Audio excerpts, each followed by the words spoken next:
In her final year of eligibility in the Miss Florida Scholarship Program, a Seminole County woman was selected to represent Florida in the next Miss America pageant. She was awarded scholarship money with her title, which she plans to use towards her college education. Turns out the Miss America organization is a leading contributor of scholarships for women. It's something Miss Florida and University of Central Florida student Lindsay Bettis will still be vying for come December. We're glad to welcome her here this morning. Thanks for stopping by, Lindsay. Thanks so much for having me. I'm excited to chat with you all. We're excited to have you. And just give us a background on how scholarships through pageantry have really helped you and other colleagues.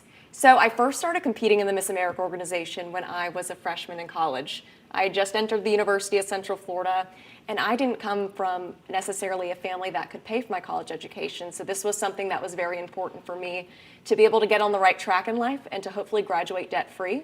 So as soon as I started competing in the Miss America organization, I realized how many scholarships that I could obtain, and it became something that I did year after year so that I could afford my college education.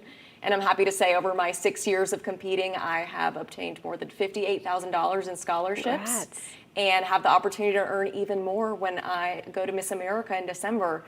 It paid for my entire undergraduate degree at the University of Central Florida, and I'm currently pursuing my master's online, so it's paying for that as well.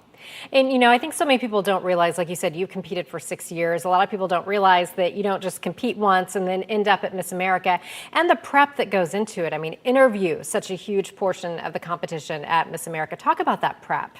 So prep looks different every single year. My very first year I went to Miss Florida, I had no idea what I was doing, to be quite honest, but I walked out of that year as first runner-up to Miss Florida. So at 19 years old, I had walked away from Miss Florida as first runner-up and about $10,000 worth of scholarship dollars. And I realized how great this organization was. So it was something that I kept coming back year after year and ultimately wanted one day to serve in the role as Miss Florida. And every single year when you prepare, you see what life would look like if you were to win the role. And for myself, something that was extremely difficult this year is that 10 days before I had to compete, I tore my left hamstring. So as a dancer, that can be career ending. So it's something that I really had to sit down and reflect on. So this year, more than ever, was more about mental preparation than the physical preparation. So although I knew I wouldn't be able to give my best performance on the stage, I sat there and I reflect on what I wanted my year to look like, what I wanted my year of service to include. And that's something that I think I was able to portray to the judges in a very effective way, and something that I think ultimately led to me being awarded the title. And you're very outspoken. You're an advocate for mental health and drug addiction recovery.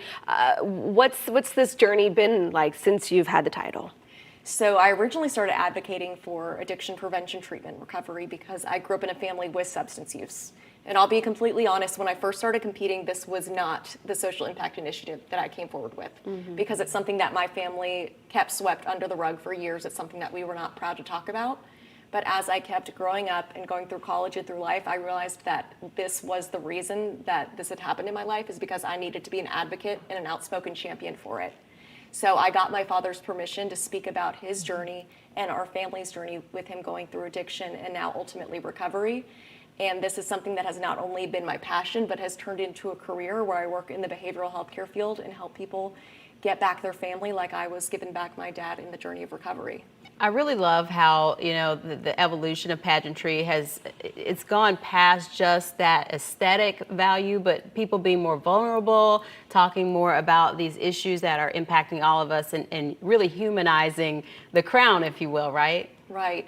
And so the Miss America organization made a huge shift in one of the years that I was competing. So I actually started competing when they still had the swimsuit competition. And when they made the switch, I think a lot of people were hesitant and thinking of what the future of the Miss America organization would look like. And I'll admit, I was a little disappointed. I was the little girl that always dreamed of walking across the Miss America stage in my leopard print bikini. But as I sat and reflected on the changes, I realized that this new Miss America is really who I wanted to be from the beginning. I wanted to be someone who was valued for what they could bring to the table, the change they could make in the world, and ultimately the person that I was. So shifting away from being judged on swimsuit and outer beauty to being judged on your communication skills, the value you can bring to the organization, is something that has made such a huge impact on my life. And I'm really excited to see who will be crowned the next Miss America and be able to bring this into the next 100 years. Yeah, and Miss America, that is a job, as we all know. So it sounds like you are ready for that title. I am more ready than ever. I'm thankful for every single year that I had to grow in the Miss America organization, and I could not be more thankful to be where I am now, and I wouldn't be here without this organization. And so we'll be looking in, when is it, in December? So it will be in December. The dates have not been officially announced yet, but you will hear a release soon of the dates, and it will be in Connecticut. So this Florida girl is going to the cold weather. In December. In December. And mind you, I never saw snow until I was 21 years old. Wow. So Okay. I'm definitely not built for the cold, but we're going to weather this. Yes. All of us together. More do mental it. preparation as well, right? More mental preparation, lots of heavy coats, and then I will be giving it my all in December. Yeah, it is time for that title to come back to Florida. Absolutely. We'll be cheering you on. Thank you so much. Thank you, Thank Lindsay. you.